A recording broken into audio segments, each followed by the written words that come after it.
मेरा नाम ऋषभ गौतम है और आज सुकून गुफ्तगू पे हमारे साथ हमारे बहुत ही खास मेहमान हैं। तो आज हम इनसे करने जा रहे हैं कुछ पल बातें सुकून की। तो आपका सुकून गुफ्तगू पे बहुत बहुत स्वागत है और आज हम जानना चाहेंगे आपके बारे में कुछ दिलचस्प बातें। नमस्ते, मेरा नाम नूर है। मैं जयपुर की रहने वाली हूँ और मैं एक ट्रांसजेंडर हूँ। मैं अपनी लाइवलीहुड के लिए अपना एक सीबीओ रन कर रही हूँ ट्रांसजेंडर्स के ऊपर, जो कि LGBTQIA+ पे काम करता है। ओके, तो आप इसके बारे में मुझे विस्तार से बता पाएंगे कि सीबीओ का टर्म जो आपने यूज किया, तो सीबीओ का फुल फॉर्म क्या है और एलजीबीटी कम्युनिटी क्या है, तो उसके बारे में हमारे व्यूअर्स को आप कुछ बता पाएंगे? हाँ जी, देखिए सीबीओ जो होता है, कई लोग समझते हैं एनजीओ सीबीओ एक ही चीज़ है, लेकिन ये थोड़ा अलग होता है। एनजीओ नॉन गवर्नमेंट ऑर्गेनाइजेशन होता है और सीबीओ होता है कम्युनिटी बेस्ड ऑर्गेनाइजेशन। और जो हमारी संस्था जिसके लिए काम करती है वो है LGBTQIA+ कम्युनिटी। ये टर्म आपके लिए नया होगा, बट एक्चुअली ये टर्म जो स्टैंड करता है वो करता है लेस्बियन, के, bisexual, transgender, pansexual, heterosexual, asexual, तो हम इन सब पे ही काम करते हैं। ओके, तो एलजीबीटी का फुल फॉर्म जैसे आपने बताया, ये इसलिए ये टर्म यूज होता है। हाँ जी, हाँ जी। तो आप जो सीबीओ चला रही हैं उस पे आपकी क्या पोस्ट है और आप उस खुद उसमें क्या रोल प्ले कर रही हैं? मैं एज अ प्रेसिडेंट और चेयरमैन उसमें हूँ। Okay okay. तो नूर, आपके बारे में हम जानना चाहेंगे कि आपका जो चाइल्डहुड जो था वो कैसे बीता और लाइवलीहुड आपका, उसके लिए आपने क्या किया, क्या क्या प्रॉब्लम फेस किए सोसाइटी में और आपकी कम्युनिटी में, तो उसके बारे में थोड़ा सा हमें बताएं। देखिए, ट्रांसजेंडर्स के लिए ही नहीं, मैं समझती हूँ जो ये LGBTQ जो हमारी कम्युनिटी है उन सबको ही डिस्क्रिमिनेशन फेस करना पड़ता है सोसाइटी के अंदर ना। और रही बात बचपन से, क्योंकि ऑब्वियस सी बात है, हम जिस घर में पैदा होते हैं तो हमारे माँ बाप, हमारे आसपास के जो लोग होते हैं उनको यही लगता है कि नॉर्मल, मतलब ये जैसे है लड़का है लड़की, वो यही जेंडर असाइन करते हैं और यही जेंडर नॉर्मली लोग असाइन करते हैं, या तो एक पुरुष या एक महिला। तो उनको ये लगता है कि उनको ये चीज लगता है कि हमारे घर में बेटा पैदा हुआ है। बट धीरे धीरे धीरे धीरे करके फिर जब जैसे हमको समझ होने लगती है, जैसे कि हम अपने स्कूल जाते हैं, जब हमको थोड़ा समझ होती है बायोलॉजिकल चीजों को हम देखते हैं, तो हम देखते हैं कि भाई हम क्या फील करते हैं। जैसे कि बीइंग अ बॉय, उसको आप जैसे लड़की हैं तो आपको लड़की की तरफ अट्रैक्शन होगा, राइट? बट अगर मैं लड़का थी तो इट्स नॉट नेसेसरी कि मुझे लड़की की तरफ अट्रैक्शन हो, मुझे सेम सेक्स में अट्रैक्शन था।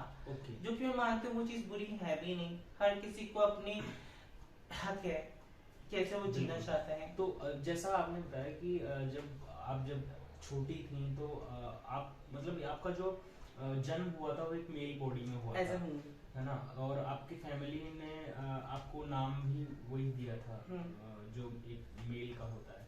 तो आपको किस एज में ऐसा रियलाइज हुआ कि मेरे जो इनर फीलिंग्स हैं वो एक मेल वाले नहीं हैं और मुझे अपना ट्रांसफॉर्म करना चाहिए, कि जो मैं इनर फीलिंग अपनी महसूस करती हूँ वही मैं अपना फिजिकली भी अपने आप को वैसा ट्रांसफॉर्मेशन लेके आऊँ अपनी लाइफ में? देखिए, ये क्वेश्चन मैं नॉर्मली जिससे भी मिलती हूँ ना वही पुट अप करते करते कि आपको किस एज में आपको पता लगा। ये सेम क्वेश्चन अगर मैं आपसे पूछूं आपको किस एज में पता लगा कि आप लड़के हैं, तो आप उसका क्या आंसर देंगे? देखिए, शायद इसका कोई आंसर है ही नहीं। आंसर ऐसा होता है, बट क्या होता है ना कि इन जनरल हम बात करें तो किसी भी मेल या फीमेल को जेंडर का तो खैर उसे पता जब चलता है कि 10 12 13 साल की एज में आते आते उसे थोड़ा सा पता चल जाता है कि मैं मेल हूँ फीमेल हूँ और अट्रैक्शन भी उसका धीरे धीरे डेवलप होने लग जाता है। तो मेरा क्वेश्चन आपसे सीधा यही था कि बीइंग ए ट्रांसजेंडर, आपको आपकी इनर फीलिंग्स तो फीमेल की थी और आपका जो बॉडी था वो पूरा मेल का था, बट आपको, जैसा आपने अभी थोड़ी देर पहले बताया कि मैं अंदर से अपने आप को फील करती थी फीमेल की और मेरा जो अट्रैक्शन था वो टुवर्ड्स बॉयज था। तो उसके लिए मैं आपसे जानना चाह रहा हूँ कि वो एग्जैक्टली कब आपको ऐसा एहसास हुआ, क्योंकि बहुत ही अर्ली एज में तो आपको ऐसा लगा नहीं होगा कि जैसे 5 साल 6 साल 10 साल तक की एज में। तो वही मेरा क्वेश्चन था आपसे। देखिए पर्टिकुलर किसी एज में पता नहीं लगता है, बट ये जैसा कि आपने बोला मुझे कि जैसे कि हम अपनी युवावस्था में आते हैं, हम थोड़ी समझ आती है, घर पे भी लोग बात कहते हैं जैसे कि भाई आप लड़के हो, आप रो नहीं सकते, ये क्या कर रहे हो, आपको ऐसे ड्रेस होना चाहिए, आपको लड़कों की तरह चलना चाहिए, लड़कों की तरह उठना चाहिए, बैठना चाहिए, बोलना चाहिए। तो इसकी कोई पर्टिकुलर एज नहीं होती। आई डोंट थिंक कि मुझे किसी मुझे याद भी नहीं कि एग्जैक्टली मुझे कब पता लगा, लेकिन ये जब हम लोगों को पता लगता है कि लड़की होती है लड़का होती है, तब उस टाइम से मुझे लगने लगा था कि मेरे साथ कुछ गलत हो रहा है। है मेल बॉडी लेकिन फीलिंग्स लड़की की है। मुझे मेल कपड़े पहनना अच्छा लगता था, मुझे कोई भी ऐसे जैसे कि आप मान लीजिए क्रिकेट है, फुटबॉल है, मेरे को कभी भी ऐसे इन सब चीजों में मेरा कभी जो स्पोर्ट्स जो मेनली बॉयज खेलते हैं, स्पोर्ट्स कभी ऐसा नहीं होता कि वो लड़कों का है लड़कियों का है, बट जिसमें दिलचस्पी लड़कों को ज्यादा होती है जिस काम में, उसमें मेरा इंटरेस्ट बिल्कुल भी नहीं था। तो नूर, आपकी लाइफ में कभी कोई ऐसा इंसिडेंट हुआ हो कि जैसा कि हम इन जनरल हमारी सोसाइटी में देखते हैं कि फीमेल्स के साथ में हरेसमेंट होता है, चाहे वो वर्क प्लेस हो या सोसाइटी हो, या बहुत कुछ हम न्यूज़पेपर्स में या न्यूज़ चैनल्स पे देखते हैं कि उनके साथ में रेप हो रहा है या बहुत संगीन जो जुर्म होते हैं वो हो रहे हैं। तो जैसे ट्रांसजेंडर्स के साथ में भी मैंने कुछ दफ़ा ऐसा सुना कि उनके साथ में भी हरेसमेंट होता है। तो आपकी लाइफ में कभी ऐसा कोई इंसिडेंट हुआ कि जो आपको एक वो होता है ना कि अंदर से आपको बड़ा तकलीफ दिया उसने, और आपके साथ जोर जबरदस्ती की गई और आपको मतलब अंदर से बिल्कुल उस चीज ने तोड़ दिया हो, तो ऐसा कुछ हुआ है अपनी लाइफ में? इंसिडेंट यस हुआ है, सेक्सुअल हैरेसमेंट भी हुआ है मेरे साथ, और जैसे कि हम जानते हैं कि डिस्क्रिमिनेशन हुआ ही है। अब जब से मैं लड़का थी राइट, तो मैं जब स्कूल जाती थी तो वहाँ मुझे जो मेरे क्लासमेट्स थे वो ही मुझे बोलते थे कि मेरे को लड़के के साथ बैठने से ज़्यादा इंटरेस्ट मुझे लड़के के साथ बैठने में आता था, लड़की में ज़्यादा फ्रेंड्स वगैरह थी, तो वो भी लोग मुझे चढ़ाते थे। तो ये भी एक बहुत बड़ी चीज़ है, मैं ये चाहती हूँ कि एटलीस्ट ये चीज़ें एक जिसे कहते हैं ना कि टीचर्स को भी समझनी चाहिए कि अगर कोई ऐसा है, क्योंकि टीचर्स भी हमको यही बोलते थे। अगर मैं सपोज मैं किसी टीचर के पास जाती थी शिकायत लेके कि मैम वो मुझे ऐसे परेशान कर रहे हैं, तो मुझे यही बोलते थे कि नहीं अपने को सुधारो, अपनी आदतें सुधारो। एंड आई वाज लाइक कि ठीक है शायद मे भी हो सकता है कि मेरे अंदर कुछ प्रॉब्लम है। तो वो जो एक लाइफ में आपका चल रहा होता है ना, वो बहुत ही डिफिकल्ट टाइम होता है आपकी लाइफ में ना, क्योंकि होता क्या है कि आपको एक तो घर वाले आपको बोलते हैं कि आप सही से उठो बैठो, आप उनके अकॉर्डिंग चलो, फिर आप स्कूल जाते हो, फिर आपको वो लोग टीचर्स आपके बोलते हैं, तो आप क्या एक डिलेमा में आ जाते हो कि मेरे साथ ये हो क्या रहा है, ये मैं लाइफ के कौन से फेज में हूँ, मुझे जो फील हो रहा है मैं वो अपना बयान भी नहीं कर पाती हूँ। ये जो चीज होती है ना, वो ये चीज फिर क्या करती है ना, बच्चे को अपने माँ बाप से दूर लेके जाती है। ठीक है, और वो एक एंजाइटी होती है। वो एंजाइटी क्या होती है ना, बहुत से अभी दिल्ली में रिसेंटली केस हुआ था कि उसको इतना डिस्क्रिमिनेशन हुआ बच्चों की वजह से, वहां पे क्लासमेट्स फेलोमेट्स जो थे उनकी वजह से, कि उस बच्चे ने सुसाइड ही कर लिया। मतलब मैं ये पूछना चाहती हूँ हमारे लोगों से, हम सबसे, कि क्या किसी इंसान से बढ़कर है उसकी सेक्सुअलिटी? तो नूर, जैसे कि आपने बताया कि जो भी डिस्क्रिमिनेशंस होते हैं कम्युनिटी को लेके या सोसाइटी में जो भी हो रहा है, तो ऐसा कभी लाइफ में हुआ है कि आपकी लाइफ का बहुत ही वर्स्ट एक्सपीरियंस आपका रहा हो, आपके साथ में बहुत गलत हुआ हो, और वो चीज़ आपको कभी भी याद करते हुए या कभी सोचते हुए बड़ा तकलीफ देती है, दुख देती हो, तो वो आप शेयर करना चाहेंगे? कहते हैं कि ऐसे पलों को कभी याद नहीं करना चाहिए, बट यस मैं अपना एक्सपीरियंस शेयर करना चाहती हूँ ताकि और लोग उससे कुछ सीखें। देखिए होता क्या है ना, जैसे शुरू से आप अपने पेरेंट्स इन सबसे दूर रहते हो, अपनी फीलिंग्स कभी शेयर नहीं करते हैं, उस चीज का फायदा कहीं हमारे रिलेटिव्स होते हैं जो एक्चुअली इंसान के पीछे भेड़िए का काम, भेड़िए होते हैं राइट, वो हमारे साथ फिर गलत हरकत करने की कोशिश करते हैं। मेरे साथ असॉल्ट हो, मतलब मुझे सेक्सुअली हैरेस किया गया था when I was at the age of 13। वो बात मैंने आज तक किसी से शेयर नहीं करी, स्पेशली घर में तो किसी से नहीं करी। एक मेरा कजन है, मैंने उससे शेयर करी थी कि मुझे अच्छा नहीं लग रहा, मेरे अंदर वो बात है वो मैं निकालना चाहती हूँ। ही सेड कि, और वो मेरा बहुत क्लोज फैमिली मेंबर ही है, ठीक है, उन्होंने कहा कि अगर आप ये चीज बताओगे तो वो आप ही को ही ब्लेम करेंगे कि गलती तुम्हारी है। वो शुरू से कहते थे ऐसे मत उठो, ऐसे मत बैठो, ऐसे मत पहनो, ये मत करो, वो मत करो, आप ही ने कुछ करा होगा। तो वो एक चीज मेरे अंदर अभी भी गिल्ट है कि क्यों मैं अपने माँ को, अपने बाप को, अपने घर वालों को क्यों ये चीज बता नहीं सकती कि मेरे साथ क्या हो रहा है, क्यों हो रहा है। मैं उस बंदे को ये भी नहीं बोल सकती कि आप मुझसे दूर रहो, ऐसा नहीं, क्योंकि मैं उनकी रिस्पेक्ट करती हूँ। आई डोंट वांट कि उनकी रिस्पेक्ट मेरी किसी फैमिली मेंबर में ऐसी गंदी हो जाए कि मतलब इमेज एग्जैक्टली। और अगर बताती हूँ तो भी मेरी कोई बात सुनेगा नहीं, तो वो एक चीज होती है। तो आई डोंट वांट कि किसी को भी ये जो फेज हमारी जिंदगी में होता है वो फेस करना पड़े। लड़कियों के साथ होता है तो लड़की अपनी माँ को बता सकती है, ठीक है, हम किसी को नहीं बता सकते क्योंकि हमको शुरू से ये चीज बोली जाती है, आपको उनके अकॉर्डिंग ही चलना है। अब जैसे आपने बताया कि जैसे फीमेल्स के साथ में ऐसा कभी होता है, जैसे रेप होता है या कुछ भी मिसबिहेव अगर कोई करता है तो उनके साथ में तो सोसाइटी भी खड़ी होती है। एग्जैक्टली है ना। और आपकी कम्युनिटी के साथ में बिल्कुल अपोजिट है कि कोई साथ नहीं देता है, जो भी कुछ गुजर रहा है वो आपके ऊपर गुजर रहा है ना। आप किसी को खुल के बता भी नहीं सकते, तो ये बड़ा पेनफुल होता है आपके लिए। तो लेकिन फिर भी बीइंग ह्यूमन आपको ऐसा, जब आपके साथ में ऐसा इंसिडेंट हुआ तो आपने जैसा बताया कि मैंने किसी से शेयर नहीं किया, तो जो वो आपके आपके साथ जिसने ऐसा किया वो कोई बाहर का कोई आदमी था या फैमिली में से कोई था या कौन था वो? जो फैमिली मेंबर ही थे। ओके। और वो आप जैसा बता रहे हैं कि आपसे एज में भी काफी ज्यादा थे। तो नूर, मैं आपसे अगला क्वेश्चन ये करना चाहूँगा कि आपने अपनी लाइवलीहुड के लिए कैसे अपनी शुरुआत की, क्या काम आपने किए, और उसके बारे में आप थोड़ा बताएं कि क्या वो चीज़ थी जिससे आपने अपना करियर स्टार्ट किया? देखिए, अभी ऐसा नहीं है, मैं अभी को लेके बोलूं अगर ट्रांसजेंडर्स के लिए, तो अभी तो काफ़ी सारे स्कोप है। गवर्नमेंट भी काफ़ी हद तक हमको प्रमोट कर ही रही है, मतलब रिजर्वेशंस आ रहे हैं गवर्नमेंट जॉब में भी, प्लस बड़ी बड़ी एमएनसीज हैं वो भी हमको अपॉइंट कर रहे हैं, हायर कर रहे हैं एज अ ट्रांसजेंडर।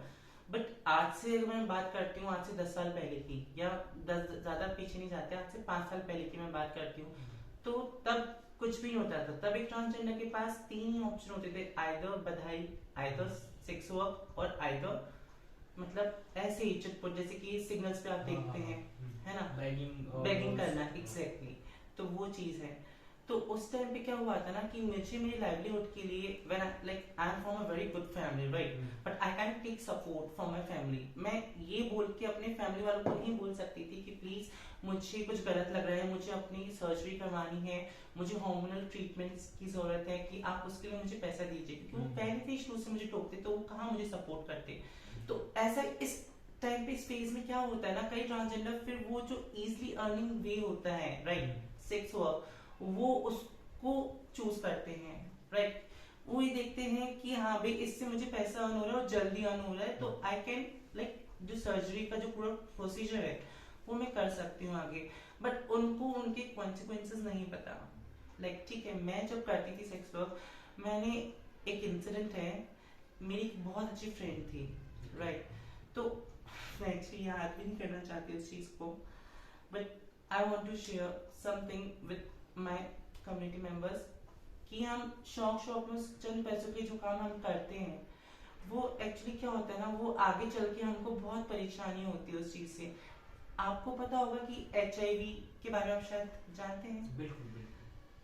ये जो HIV होता है वो मोस्टली ऐसे आप सेक्सुअल कॉन्टैक्ट्स में आते हैं एक से ज्यादा लोगों के साथ, तब आपको होने के चांसेस हैं, राइट। और वो विदाउट एनी प्रिकॉशंस, अगर आप विदाउट एनी प्रिकॉशंस करते हैं, तो जैसे कि HIV के बारे में आपने सुना है, HIV क्या रहता है ना, कि आपको पता है कि जब आप एक से ज्यादा का सेक्सुअल कॉन्टैक्ट में आते हो और बिना प्रिकॉशन के, तो आपको HIV होने के 80-90% चांसेस हैं, राइट।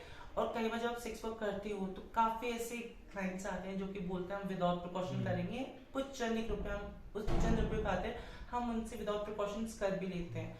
यही एक मुझे इस पे कहानी याद आ रही है। मेरी बहुत बेस्ट फ्रेंड थी, ठीक है, अभी नहीं है। उस कहानी को याद करते करते शायद हो सकता है मैं थोड़ी इमोशनल हो जाऊँ, तो I am really sorry for that. मेरी बहुत अच्छी फ्रेंड थी जो मेरे साथ थी, राइट। तो उसको मैंने अपने आंखों से मरते हुए देखा। उसको HIV हो गया था, जस्ट एक चंद पैसों की खातिर जो हम अपनी फैमिली से भी ले सकते हैं, लेकिन उसके लिए हम अपने फैमिली वालों को बोल भी नहीं सकते। तो ये जो चीज होती है ना, वो बहुत दुखदाई होती है। इसलिए फिर उस टाइम जब मैंने एक्चुअली हमसफर ट्रस्ट करके एक एनजीओ है, बहुत बड़ा एनजीओ है, सबसे पहले एनजीओ है इनफैक्ट, जो कि LGBTQI कम्युनिटी पे काम करते हैं, उन्हीं का एक प्रोजेक्ट है नेट रीच। ओके, ठीक है। तो उसमें मैंने पार्टिसिपेट किया, राइट। मैंने उसमें वहाँ के लोगों ने बोला कि आप एक जॉब कर सकते हैं, आप लोगों को अवेयर कर सकते हैं चीजों के बारे में। तो फिर मैंने वो एक चीज को समझा, मैंने और लोगों को अवेयर किया, फिर मैंने खुद ने जाना कि ये चीज जो है वो सही नहीं है।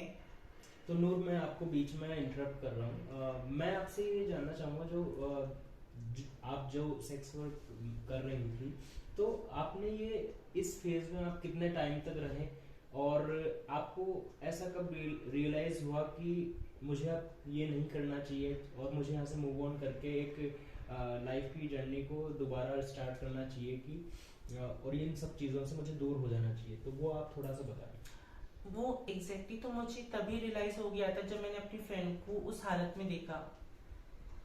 जब मैंने अपनी उस फ्रेंड को उस हालत में देखा, एग्जैक्टली तो मुझे तभी रियलाइज हो गया था कि ये चीज़ सही नहीं है।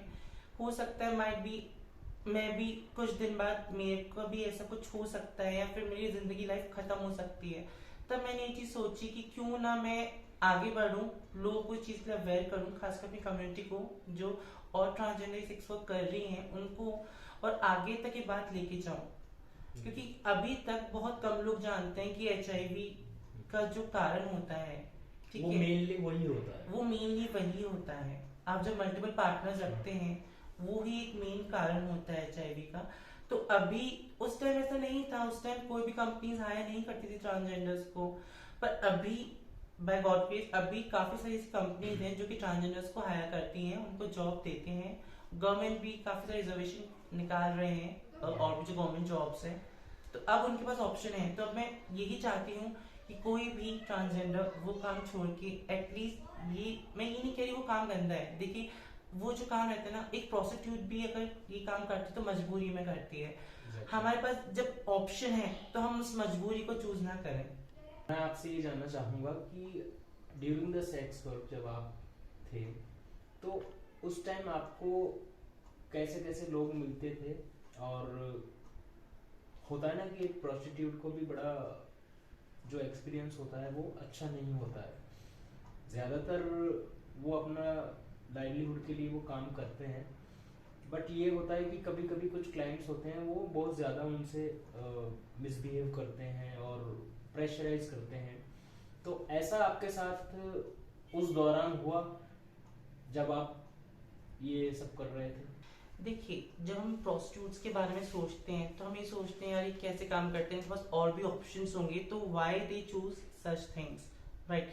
पर हर किसी के पास वो ऑप्शंस नहीं अवेलेबल होते, मजबूरियां ही होती हैं जो इंसान को ये काम करवाती है। वो ये मुझे तब पता लगा जब मैंने खुद ने सेक्स वर्क किया, कैसे लोग मिलते हैं, कैसे लोगों से आप डील करते हैं, तो वो सब चीजें देखी। क्योंकि होता क्या है ना कि जब ड्यूरिंग द सेक्स लाइक आपका पार्टनर आपको अब्यूज कर रहा है, आपको मेंटली टॉर्चर कर रहा है, आपको as a sex toy use कर रहा है, वो ये सामने वाला बंदा ये नहीं देखता कि आप एक इंसान हो, वो ये देखता है कि मैंने पैसे देके कोई चीज खरीदी है, एज अ सेक्स टॉय में इसे कैसे भी यूज कर सकता हूँ, इसको दबोच सकता हूँ, मार सकता हूँ, पीट सकता हूँ, मैं जैसे चाहे इसको वैसे ट्रीट कर सकता हूँ।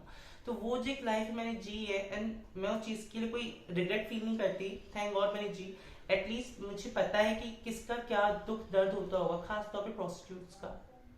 तो नूर, मैं आपसे ये जानना चाहूँगा कि जैसे कि आप पहले सेक्स वर्क करते थे, अब आप CBO में काम कर रहे हैं, तो फाइनेंशियली फ्रीडम आपको कहाँ पे ज़्यादा थी? कि आपकी अर्निंग्स सेक्स वर्क में ज़्यादा होती थी, या जब आप ये CBO में काम कर रही हैं यहाँ पे आपको ज़्यादा होता है? No doubt as a sex, जब मैं सेक्स वर्कर थी तब मैं कमा लेती थी, मतलब दिन में 4000 6000 कभी 10,000 भी। बट अभी एक फिक्स्ड आपकी मेरी सैलरी है दिमाग में, लेकिन कहीं से कहीं तक मेरे दूर दूर तक भी ख्याल नहीं आता कि मैं वापस वो लाइफ में वापस जाऊं या वो चीज करूं। मैं उस चीज को बुरा नहीं बता रही, बट द थिंग इज कि उस टाइम मेरे पास कोई ऑप्शन नहीं था। मुझे ऐसा लगता है कि अब जब मेरे पास ऑप्शन है तो मैं चूज कर सकती हूँ। मैं नहीं चाहती कि कोई मुझे अपने अकॉर्डिंग चलाए, क्योंकि अब मैंने वो लाइफ जी ली, बहुत जी ली। पहले घर वालों के लिए जी, उनके अकॉर्डिंग जी, फिर उसके बाद मैंने अगर ये सब चीजें करी तो और किसी के अकॉर्डिंग जी, तो वो अब मुझे नहीं चाहिए। मतलब आप अपने आप को थोड़ा सा फ्रीडम देना चाहती हूँ मैं। ओके, तो आपका अपनी फैमिली में कैसा बिहेवियर है आपके साथ में उनका, और आपका उनके साथ में कैसा रहता है, उसके बारे में बताएं। टू बी वेरी ऑनेस्ट, घर वाले थोड़े ऐसे रहते हैं कि उनको अच्छा नहीं लगता है मेरे साथ कहीं भी आना जाना। बात करते हैं बट स्टिल आई नो कि ऑब्वियस सी बात है, जिस घर में खुशियां मनती हैं कि उनके लड़का हुआ है, ठीक है, बाद में ऐसा कुछ हो जाता है तो शायद वो आज हमारे माँ बाप हमको एक्सेप्ट कर रहे हैं, लेकिन वो किस चीज से डरते हैं? सोसाइटी से, कि हमारी सोसाइटी उनको एक्सेप्ट नहीं करेगी। मैं एक क्वेश्चन उन सभी माँ बाप से पूछना चाहती हूँ, क्या एक इंसान से बढ़कर आपकी सोसाइटी है? हमारी सोसाइटी किन लोगों से बनी है? बिल्कुल बिल्कुल सही कह रहे हो आप, और इसमें आपका कोई फॉल्ट नहीं है ना, ये तो नेचर हमें भाई कोई भी मेल फीमेल या ट्रांसजेंडर एग्जैक्टली बनाता है, वो सब उसकी देन है। आप मानेंगे नहीं, अगर कोई जैसे कि ट्रांसजेंडर है, ट्रांसजेंडर का मतलब खाली फीमेल टू मेल और मेल टू फीमेल ही नहीं होता, ठीक है, जिसने अपना जेंडर चेंज करा है वो ट्रांसजेंडर ही है, राइट। तो जैसे कि कई होते हैं फीमेल टू मेल बनते हैं, मैंने ऐसे भी देखे हैं, वो अपने फैमिली के साथ रह रहे हैं और शादी कर रहे हैं। आप काफी सारे आप लोगों को देख सकते हैं, आज यूट्यूबर्स भी हैं एक दो, तो वो अपनी लाइफ अच्छे जी रहे हैं, फैमिली के साथ जी रहे हैं, तो वो चीज आप प्राउड फील करते हो कि हमारी लड़की लड़का बन गई। तो क्यों हमको आप ऐसे सोचते हो? इसका मतलब तो यही है, आप वादे तो कहने को तो आप बोलते हो कि हमें लड़कियां भी बराबर हैं, तो क्यों ना अगर आपका लड़का अगर ऐसा है तो उस चीज पे आपको खुश होना चाहिए ना। आपको ऐसा नहीं सोचना चाहिए कि ये अभिश्राप है। बिल्कुल बिल्कुल। तो जैसा आपने सारा सब चीजों के बारे में बात की, तो आपकी फैमिली आपको एक्सेप्ट करती है या नहीं करती, और मतलब आप अकेली रहती हैं, कैसे क्या रहता है अभी आपका? देखिए, अभी मैं अकेली ही रहती हूँ, कभी कभी फैमिली के पास चली जाती हूँ, बातचीत हो जाती है फोन्स पे भी, बट एक होता है ना इग्नोरेंस, आपको समझ में आ जाती है, तो वो चीजें मैं ज्यादा उनके पास जाती भी नहीं हूँ। फोन पे बात हो जाती है, हाल चाल पूछ लेती हूँ। अभी मैं खुद का एक फ्लैट लेके रह रही हूँ, अकेली रह रही हूँ।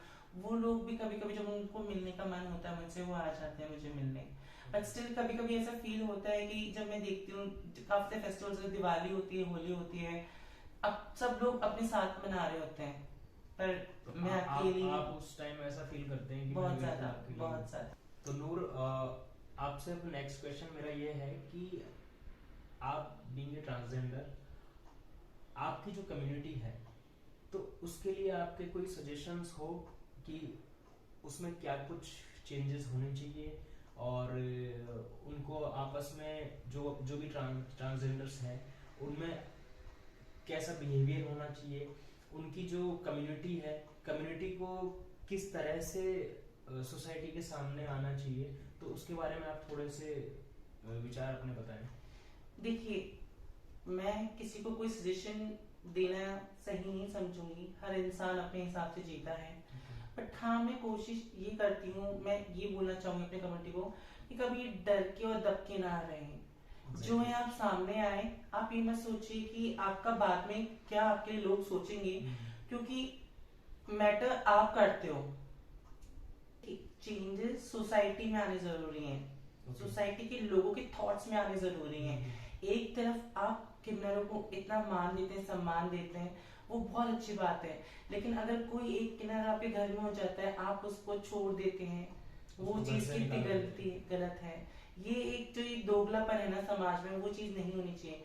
आप खाली दिखावे के लिए वो रिस्पेक्ट करते हैं या दिल से करते हैं। एक तरफ आप डरते हैं कि इनकी दुआएं अच्छी होती हैं, इनकी बददुआ बहुत गलत होती है, तो क्यों ना आप सोचिए आप कितना बड़ा ये चीज कर रहे हैं कि आप उन लोगों को कुछ समझ ही नहीं रहे हैं, आप उन लोगों को चांस ही नहीं दे रहे समझने का। बस आप अपने थॉट्स रख देते कि नहीं ये चीज गलत है। क्यों? क्योंकि ये पुरुष प्रधान देश है, इसमें सिर्फ एक लड़का ही अपनी मर्जी जी सकता है, लड़कियों को राइट्स नहीं है तो हमको तो कहाँ से राइट्स होगा। वो चीज है, जैसे कि मैंने आपको बताया कि अगर कोई फीमेल टू मेल ट्रांसफॉर्म होते हैं तो उसके लिए घर वाले की बहुत अच्छी बात हो जाती है, वो नाक ऊंची करने वाली बात हो जाती है। और लेकिन अगर कोई मेल टू फीमेल होता है वही लोग सोचते हैं ये क्यों। एग्जैक्टली। तो आपको जैसे आपने खुद ने ट्रांसफॉर्मेशन अपना किया है, तो वो आपका किस टाइम आपने वो शुरू किया और उसमें आपको कितना टाइम लगा, क्या पूरा प्रोसेस है, क्या उसमें एक्सपेंसेस जो होते हैं वो कितने होते हैं, वो अपने व्यूअर्स को आप थोड़ा सा बता पाएं।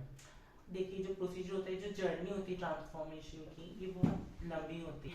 पहले आपको एक साइकियाट्रिस्ट का सर्टिफिकेट चाहिए रहता है। साइकियाट्रिस्ट से आपकी काउंसलिंग होती है जो कि 6 महीने तक, ऑलमोस्ट 6 महीने का टाइम लेते हैं वो लोग। आपको हर हफ्ते या हर 10 दिन में आपको काउंसलिंग सेशंस पे जाना पड़ता है। वो ये जानना चाहते हैं कि भाई ये आपको कोई डिसऑर्डर तो नहीं है। इसको एक बायोलॉजिकल टर्म दिया गया है, जेंडर डिस्फोरिया। जेंडर डिस्फोरिया का मतलब यही है कि आप एज अ मेल असाइन हुए थे फ्रॉम बर्थ, लाइक, पर आपको उस चीज में नहीं है इंटरेस्ट, राइट। आप अपने आप को एक लड़की समझते हो, तो वो एक टर्म होता है जेंडर डिस्फोरिया।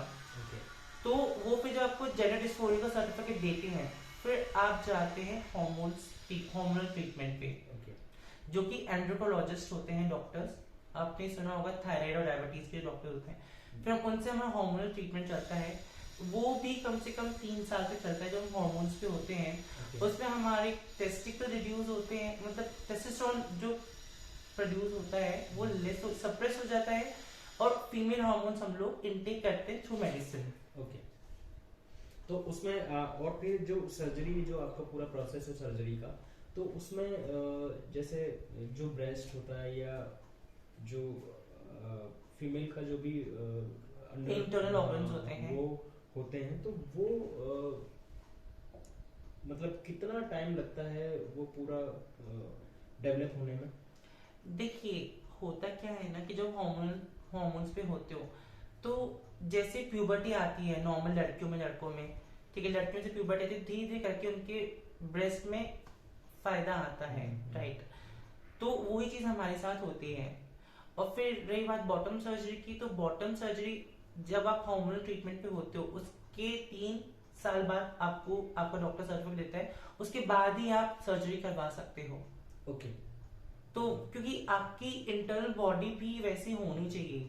तो पहले तो 3 साल तो आप पूरा उस पे हार्मोन्स पे रहते हैं, और उसके बाद बॉटम सर्जरी के लिए हम लोग आगे जाते हैं, तो वो चीज होती है। ओके। तो ये काफी लंबा प्रोसेस है। ये काफी लंबा प्रोसेस है। It will take like I guess 10 years। Okay, बहुत लंबा प्रोसेस। वही एक्चुअली वही चीज है। अब जैसे बाहर के देशों में आप देखेंगे तो वहां पे लोग बहुत अवेयर होते हैं इन चीजों के लिए, तो वो at the time of puberty ही हॉर्मोन्स देना शुरू कर देते हैं, like at the age of 11 और 12। तो वो मतलब आगे चलते चलते फिर वो चीज हो जाती है।